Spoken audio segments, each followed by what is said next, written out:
존경하는 재판장님, 또 재판부 판사님, 1년 가까운 긴 시간 공정하고 현명한 소송 지휘로 충실한 심리를 해주셔서 깊이 감사드립니다.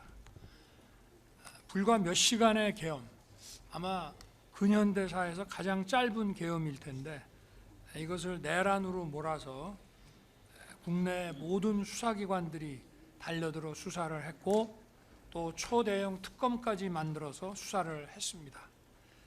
임무에 충실했던 수많은 공직자들이 마구제비로 입건되고 또 구속도 되고 또 무리한 기소도 남발됐습니다. 현대 문명 국가에 이런 역사가 있었나 싶습니다.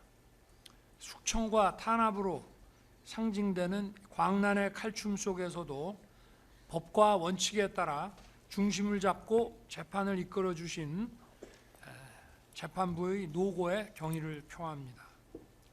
어느 방송인은 방송으로 전국에 전 세계에 시작한다고 알리고 2-3시간 만에 국회가 그만두는 내란을 보셨습니까? 총알 없는 빈총 들고 하는 내란 보셨습니까? 라고 말했습니다. 이 말이 지난 1년간 이 나라를 휩쓴 광풍의 허상을 상징적으로 보여준다고 생각합니다. 이 사건 공소장은 객관적 사실과 기본적인 법 상식에 맞지 않는 망상과 소설입니다. 저도 과거 26년간 수사와 공판을 담당했지만 이렇게 지휘 체계도 없이 중구난방으로 여러 기관들이 미친 듯이 달려들어 수사하는 것은 처음 봅니다. 지휘 체계도 없고 무조건 내란이라는 목표로 수사가 아닌 조작과 왜곡을 해왔습니다.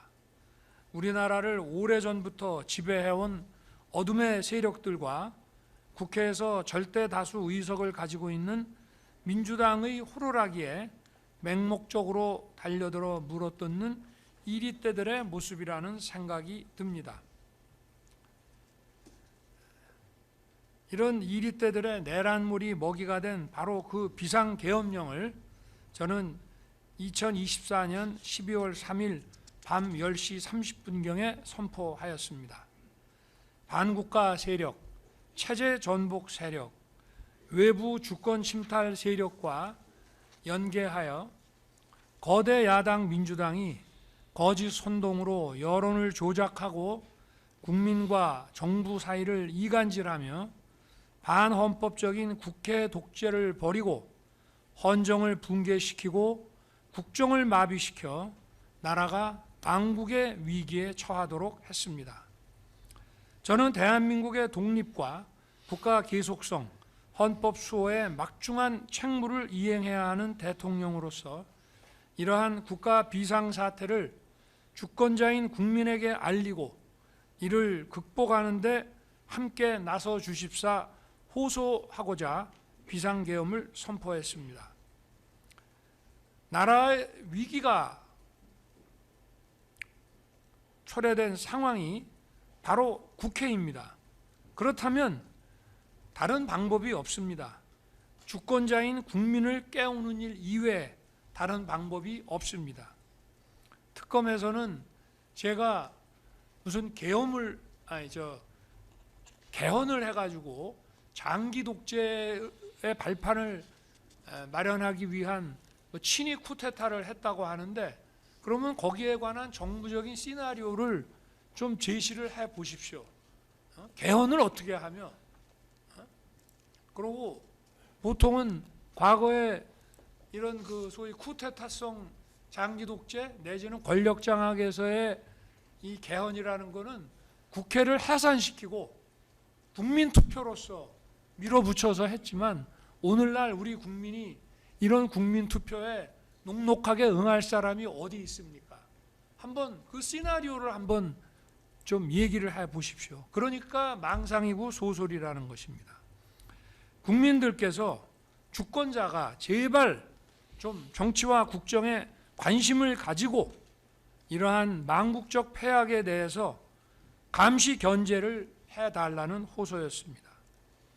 국회 경비와 질서 확보를 위해 투입된 소수 병력 중 일부는 비무장 상태로 국회 담벼락 아래 앉아 있었고, 일부는 빈총만 들고 국회 마당에 수천 명의 군중에 둘러싸여 폭행을 당했습니다. 누구도 국민을 억압하거나 국회의원들의 계엄 해제 요구 의결을 위한 의사 일정을 방해하지 않았습니다. 본회의에 출석하고자 한 의원들은 대부분 다 들어갔습니다. 계엄 기준 시인 밤 11시로부터 2시간 만인 새벽 1시 3분에 190석의 찬성으로 계엄 해제 요구가 신속하게, 아마 전 세계에서 가장 빠르게 의결됐습니다. 특전사 92명과 수방사 15명이 밤 12시 무렵에 국회 경내로 들어갔지만 이미 엄청난 인파가 들어와 있었고, 약 4천 명이 넘는 인파에 비해 군은 너무나 소수여서 질서 확보 업무조차 제대로 하지 못했습니다. 뒤늦게 추가 병력이 국회 인근에 도착했지만 바로 계엄 해제 요구 의결안이 통과되자 전 병력은 즉각 철수했습니다. 선관위에는 계엄법 7조에 의한 사법행정사무관장 권한에 따라 선거관리 시스템의 보안 점검을 하려고 들어갔지만 시간과 준비 부족으로 서버 장비 사진만 찍고 나왔습니다. 그동안 선거 소송에서 가짜 투표용지가 다량 발견됐고, 불과 1년 전인 23년 하반기 국정원의 보안 점검 결과 선관위는 국가기관이 갖춰야 할 기준에 현격히 미달하고 외부 해킹에 무방비한 심각한 상황이 드러났기 때문입니다. 이제는 국민들도 이런 사실을 다 알고 계십니다. 선거제도는 대의민주주의의 통치 질서를 형성하는 핵심적인 제도이고, 민주주의의 역사는 바로 투표권 쟁취의 역사입니다.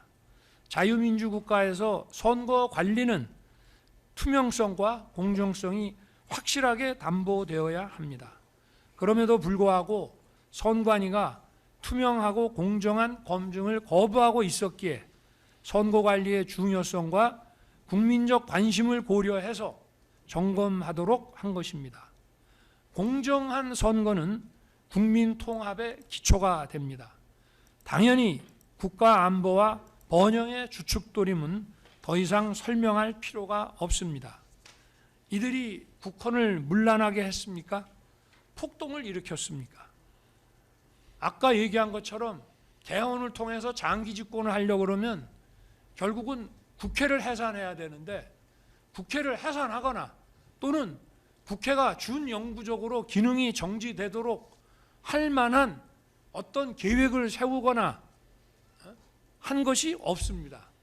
또 폭동이라고 하는 것은 그러한 국헌 문란의 목적에 쓰이는 폭동이어야 되는데 그런 폭동 자체가 없었습니다.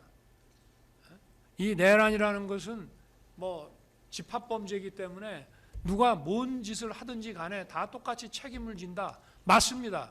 그러나 기본적인 이 국헌 문란과 이 폭동이라고 하는 이 범죄의 고의는 같이 가지고 있어야만 되는 것입니다. 여기에 가담했다고 하는 오늘 이 자리에 있는 이 피고인들도 이런 고의가 전혀 없는 사람들입니다. 국헌문란의 고의도 없고 초과 주관적 요소라는 목적도 없을 뿐 아니라 폭동한다는 의식도 없는 사람들입니다. 예를 들어서 어느 장군이 반란을 일으켜서 권력을 잡고 국토를 참전하고 정권을 잡겠다고 하는데 그 장군을 쫓는 군인들이나 민간인들이 있다면은 그 사람들은 거기에 다 가담한 사람들이라고 봐야죠. 그러나 대통령이 헌법에 따라서 내린 비상계엄에 대해서 그 계엄 사무를 맡았거나 지원 업무를 했다고 해서 이렇게 얘기하는 것은 그건 그야말로 망상이고 소설일 뿐입니다.